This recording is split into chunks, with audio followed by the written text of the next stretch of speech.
देशात आणि राज्यात सध्या JN.1 या कोरोनाचा नवीन व्हेरियंट आढळला असून याच पार्श्वभूमीवरती मुख्यमंत्री एकनाथ शिंदे यांनी आरोग्य यंत्रणा तसेच जिल्हाधिकारी यांची बैठक घेतली।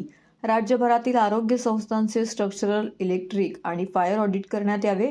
त्याचबरोबर रुग्णालयांमध्ये विलगीकरण आणि ऑक्सिजन बेड्सची यंत्रणा सज्ज ठेवावी। नागरिकांनी घाबरून न जाता कोरोना प्रतिबंधात्मक सूचनांचे पालन करावे। राज्यभरातील यंत्रणा सज्ज असल्याची ग्वाही मुख्यमंत्री एकनाथ शिंदे यांनी दिली आहे।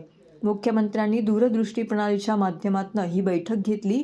त्यामध्ये आरोग्य मंत्री डॉक्टर तानाजी सावंत, वैद्यकीय शिक्षण मंत्री हसन मुश्रीफ, मुख्य सचिव मनोज सैनिक, मुख्यमंत्र्यांचे अप्पर मुख्य सचिव भूषण गगराणी, प्रधान सचिव विकास खारगे, प्रधान सचिव ब्रिजेश सिंह, आरोग्य विभागाचे अप्पर मुख्य सचिव मिलिंद म्हैसकर, सर्व विभागीय आयुक्त, जिल्हाधिकारी व इतर संबंधित विभागाचे अधिकारी येथे सहभागी झाले होते।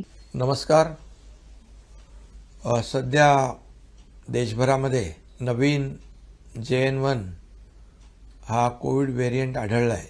महाराष्ट्रात देखील काही रुग्ण आढळलेले आहेत आणि त्या दृष्टीने आपल्याला आवश्यक ती खबरदारी, काळजी घेण्याची आवश्यकता आहे आणि त्या दृष्टीने आज एक महत्त्वाची बैठक या ठिकाणी घेतली। यामध्ये सार्वजनिक आरोग्य विभाग, वैद्यकीय शिक्षण विभाग, दोन्ही मंत्री, मुख्य सचिव, संबंधित सचिव, विभागीय आयुक्त आणि जिल्हाधिकारी असे सर्वच अधिकारी होते आणि यांना मी सूचना दिलेल्या आहेत, निर्देश दिलेले आहेत की जी आपली कोविडची पूर्वीची यंत्रणा जी आहे, मग आयसोलेशन बेड असतील, ऑक्सिजन बेड असतील, ICU बेड असतील, व्हेंटिलेटरचे बेड असतील, PSA प्लांट असेल, ऑक्सिजन प्लांट असेल, त्याचबरोबर RT-PCR लॅब असतील, या सर्व ज्या यंत्रणा आहेत त्या अलर्ट ठेवण्याच्या सूचना दिलेल्या आहेत। त्याचबरोबर इलेक्ट्रिक, स्ट्रक्चरल आणि फायर ऑडिट करण्याच्या देखील सूचना मी दिल्यात। औषधाचा साठा व्यवस्थित आहे की नाही ते देखील तपासण्याच्या आणि औषध साठा देखील व्यवस्थित ठेवण्याच्या सूचना या ठिकाणी दिलेल्या आहेत।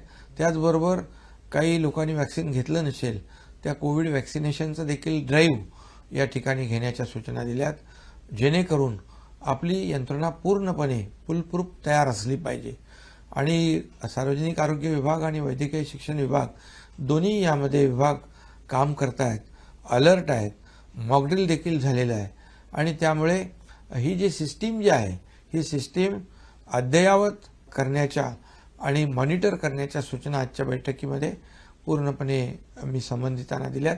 मला वाटतं ही आपली यंत्रणा पूर्णपणे अलर्ट आहे आणि काही त्याच्यामध्ये आणखी सुधारणा करण्याची आवश्यकता असतील त्याही सुधारणा संबंधित विभागाच्या माध्यमातून केल्या जातील, परंतु या ठिकाणी कुठल्याही नागरिकाची गैरसोय होणार नाही अशा प्रकारच्या सूचना आजच्या बैठकीत दिल्यात।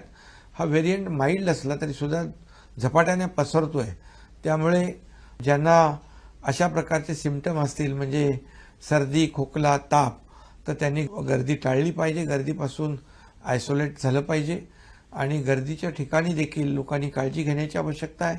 आज आपण पाहतोय की 25 डिसेंबर नाताळ येतोय, 31 डिसेंबर येतोय, त्यामुळे नागरिकांनी जास्तीच काळजी घेण्याची आवश्यकता आहे।